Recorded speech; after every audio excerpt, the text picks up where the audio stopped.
And now, boycott the Beijing Games. That's the focus of tonight's angle. The following are indisputable facts. China is a brutal dictatorship, a repressive regime.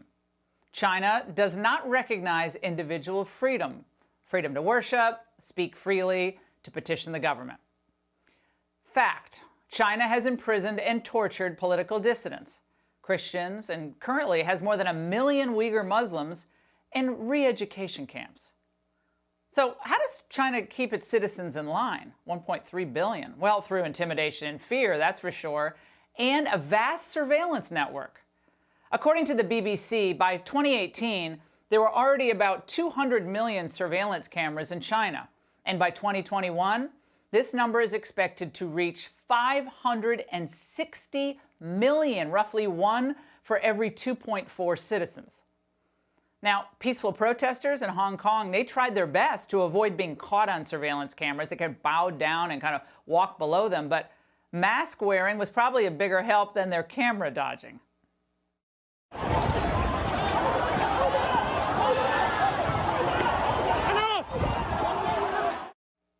And China's aggressive ambitions aren't limited to its own borders, of course, or to Asia.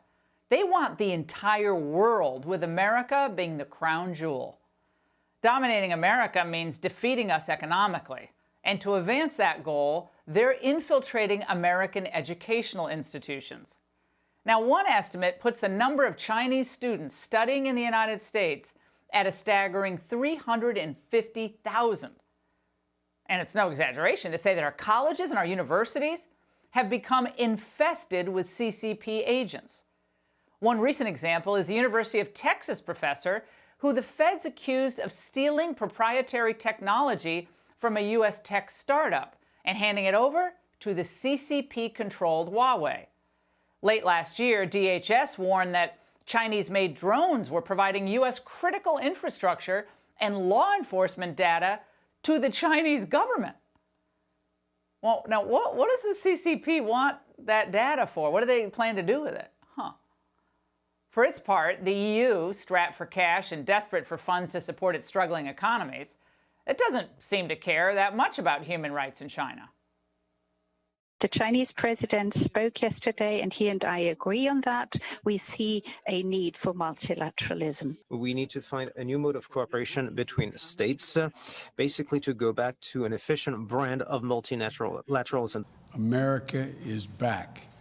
Diplomacy is back at the center of our foreign policy. America is back, ready to lead the world. Well, translation, appeasement is upon us. And it's funny, though, that they never seem to hesitate when it's time to criticize us, the voters, right? They have no problem criticizing people who believe in America first or anti-globalization. But China? No, they back away. How are they going to lead the world if it has to go hat in hand to an evil regime like China? That's not leading. That's giving in. Joe Biden claims that, America's back and he wants to be the world leader.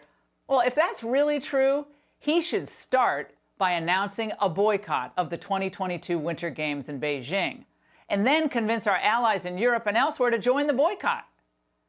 When the Olympic Committee let Hitler host the 1936 Games in Berlin, it was a dark stain on the Games that lasted for decades.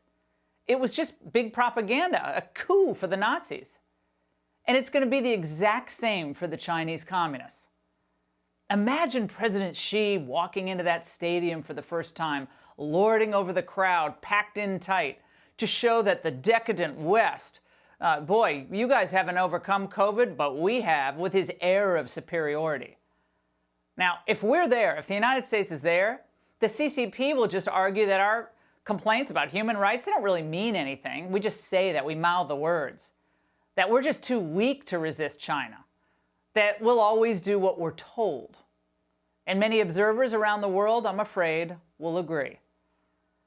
Now, in the past, we've had presidents who were brave enough to take on rogue regimes. Heck, if Jimmy Carter could stand up to the USSR in 1980, Biden can stand up to the CCP today. But I'm not holding my breath. For most of his career, old Joe has defended China from its critics. And he's still doing so.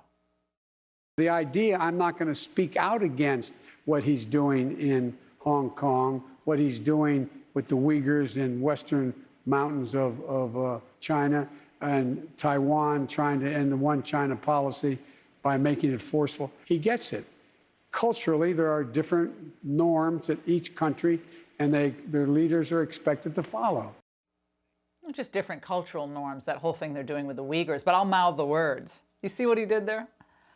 Now, of course, establishment figures such as Mitt Romney, well, they're pushing back on the idea of a boycott, claiming it would punish our athletes. Now, to be blunt, that's just pathetic. The angle, of course, empathizes with athletes. We love the athletes who participate in the games, and they've trained so hard to compete. And of course, the IOC, the problem is they never should have awarded the games to China in the first place. But rewarding China after its actions surrounding the virus and its gross human rights abuses, it's not an option. China is desperately seeking legitimacy on the world stage, and we should not give it to them. Now, of course, corporate America has no problem being associated with China. We know that from what Nike's done.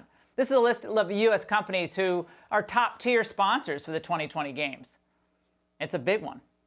Now, the Cato Institute's Doug Bandow also disagrees with the boycott as well. He argues that a solitary or almost solitary holdout by the U.S. might make some feel righteous, but it would likely be counterproductive. A unitary action would highlight America's isolation. Beijing would feel emboldened, more convinced that no one was prepared to confront even its worst behavior. Well, his arguments are kind of unpersuasive. The boycott would show the world that we're not going to treat China as a normal country any longer. Perhaps we couldn't convince, some of our allies to join the boycott, but they'd probably side with China no matter what we did. At least we wouldn't be selling out our own principles. Doesn't that count for something? The Biden administration has apparently not made, reportedly, a final decision on China. Again, that's what they claim. But regardless of what the U.S. government and the International Olympic Committee decide to do, we as consumers should all refuse to watch the games. The IOC gets an enormous amount of money for the U.S. TV rights, and we need to show NBC and the IOC that those rights will be worthless if they insist on acting as a CCP promoter or a legitimizer. Allowing China to become the world's most powerful country was a catastrophic failure of U.S. policymaking, with blame from everyone from George H.W. Bush to Joe Biden.